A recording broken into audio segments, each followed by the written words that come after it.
The purpose of this video is to demonstrate an understanding of the laryngeal anatomy and how the vocal folds open, close, lengthen and shorten due to the contraction and relaxation of the intrinsic laryngeal muscles. Let me start by pointing out the main cartilages of the larynx. This relatively big structure is known as the thyroid cartilage. It is an unpaired structure and is made up of two plates called the thyroid laminae, joined at the midline here. This area is known as the thyroid notch, and on the sides here you can see a sort of bend, and that is known as the oblique line. The thyroid is open at the back and is characterized by two prominent horns, the superior horn and the inferior horn, which brings us to the next cartilage called the cricoid cartilage. It is the most inferior cartilage of the larynx, and underneath this you would find the first cartilage of the trachea. The cricoid arch is low in the front and higher in the back, like so. The higher back provides points of attachment and articulation for the arytenoid cartilages, these two here. On the lateral surface, you can notice the points of articulation of the inferior horn of the thyroid cartilage. Now let's take a look at the arytenoid cartilages. These paired structures sit on top of the cricoid cartilage and perform the very important function of moving the vocal folds to produce voicing. Each cartilage has two processes and four surfaces. The vocal process projects towards the thyroid notch. The vocal folds attach here in the anterior. The muscular process forms the lateral projection of the arytenoid cartilage and is the point of attachment for muscles that abduct and adduct the vocal folds.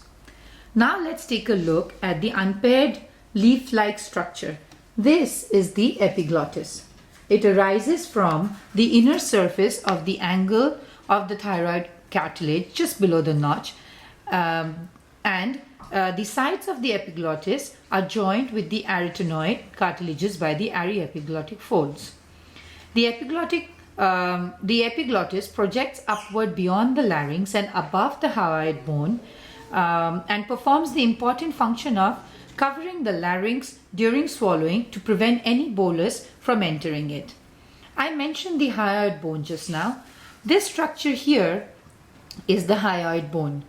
It is an unpaired bone that forms a connection between the tongue and the laryngeal structure. Now we will look at two important joints. The cricoarytenoid joint. This joint is the articulation point between the cricoid and the arytenoid cartilages. This joint allows the arytenoid cartilage to have a rocking, gliding, and a little rotation movement. This joint here is the cricothyroid joint. It is the point of articulation for the thyroid and cricoid cartilages. This joint allows a rocking and gliding motion. Let me demonstrate here the movement of these two important joints that we just talked about. The cricothyroid joint allows movement like this, the way we talked about just now. Slightly movement, a rocking, a slightly gliding motion that you can see here. And the joint here, the cricoarytenoid, allows movement in a rocking motion, a gliding motion, and it goes up and down. These two joints work depending on how the muscles contract and relax and cause the changes that we desire in the vocal folds.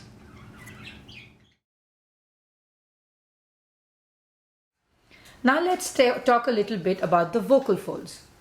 There are two membranous folds, each enclosing a narrow band of elastic tissue. The vocal ligament, which is shown here by the blue band, and if I can separate these two out, so you can see it more clearly. There. Okay. Okay. The vocal ligament is attached anteriorly to the thyroid cartilage at the anterior commissure and posteriorly to the vocal process of the arytenoid cartilage. The space in between the vocal folds here is called the glottis, this open space. These two bands here are the muscles, and we will talk about them a little later. Now we will take a look at the intrinsic muscles of the larynx. These muscles are responsible for opening, closing, tensing, and relaxing the vocal folds. First, let's look at the adductors, which are the muscles that work to bring the vocal folds together. In an attempt to simplify the visual, I have not replicated the paired musculature on both sides of the vocal folds, but I will mention in the narration if the muscles are paired. This is the lateral cricoid muscle, lateral cricoarytenoid muscle. It originates from the arch of the cricoid cartilage and inserts into the anterolateral surface of muscular process of the arytenoid on the same side. It is a paired muscle, this red one over here. Okay, you would find the same structure on this side. When this muscle contracts, the muscular process is drawn forward, causing a rocking motion which brings the arytenoid inward and downward, adducting the vocal folds. Let's see if we can take a look, and if I, there, can you see if this were to be naturally abducted and I were to pull on this muscle, can you see it coming together? That is the motion that we are looking at. All right. In the back here are two other adductors, which together form the interarytenoid muscle. This is an unpaired muscle formed by two muscle bundles. The transverse arytenoid here, the one in the back, and the oblique arytenoids here. Okay. The transverse arytenoids originate in the lateral posterior surface of the arytenoid cartilage and inserts into the corresponding surface of the opposite arytenoid cartilage. The oblique arytenoids originate in the base of one arytenoid cartilage and attach to the apex of the arytenoid cartilage on the opposite side. When the transverse arytenoid contracts, it pulls the two arytenoids together, which causes the vocal folds to come together. Let's see this in action. If this is our, and if this brings the two, if this contracts and the arytenoids come together, you can see the adduction. Similarly, when the oblique arytenoid muscles contract, they help to pull the apex medially, these two.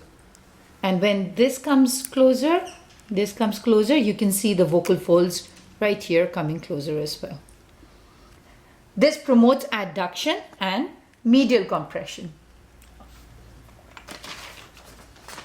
Now let's take a look at the sole abductor of the vocal folds. And we begin with a slightly abducted position or an adducted position right here. Okay, this is the posterior cricoarytenoid muscle. It is a paired muscle that originates in the quadrate lamina of cricoid and courses upward and outward to insert into the posterior aspect of the muscular process of the arytenoid on the same side. Contraction of this muscle pulls the muscular process posteriorly, rocking the arytenoid cartilage out on its axis, thereby abducting the vocal folds right here. If I pull on this, and you can see the vocal folds, there it is when relaxed, there it is when contracted, and you can see the opening widening up. All right, right there. Now we come to the tensors and relaxers. The relaxers. These are muscles that affect the tension in the vocal folds. A primary tensor is the cricothyroid muscle, which is a paired muscle, so there it's the same on this side as well, and composed of two parts, the pars recta and pars oblique. Each originates in the arch of the cricoid cartilage and ends in two places.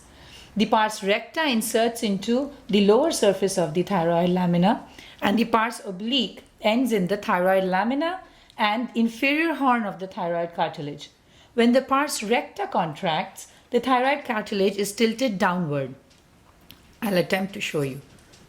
If this contracts, if you can see the motion, like so.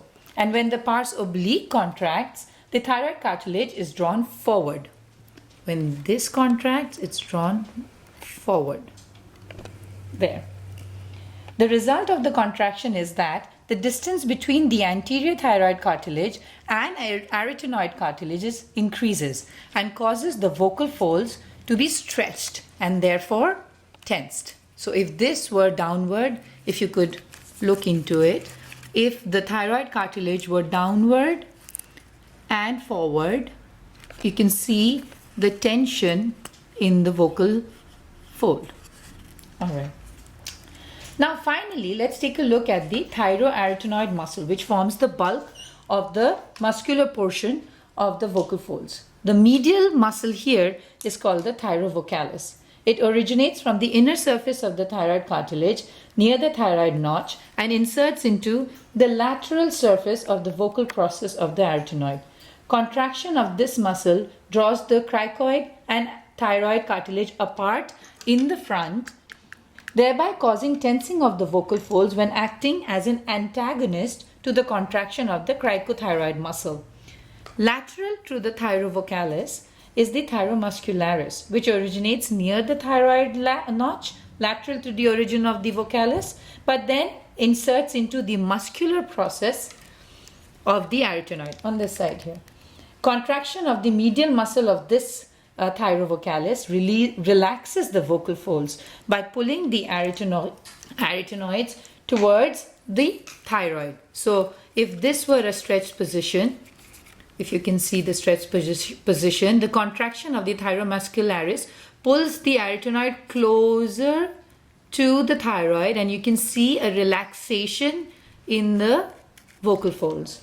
This brings us to the end of the assignment. Thank you.